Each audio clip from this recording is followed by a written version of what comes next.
Pasukan Sriwijaya FC selain melakukan persiapan dengan latihan, juga menjalani pemeriksaan kesehatan terutama di bagian tulang mereka.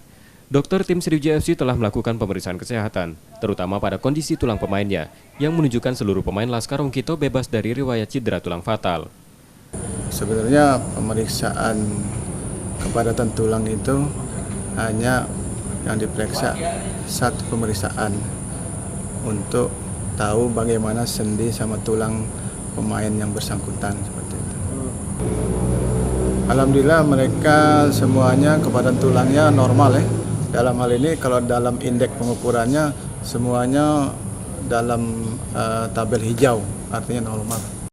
Pemeriksaan tulang sangat penting agar secara dini diketahui riwayat cedera tulang fatal atau tidak yang diderita pemain, agar dapat segera menjadi perhatian dan penanganan.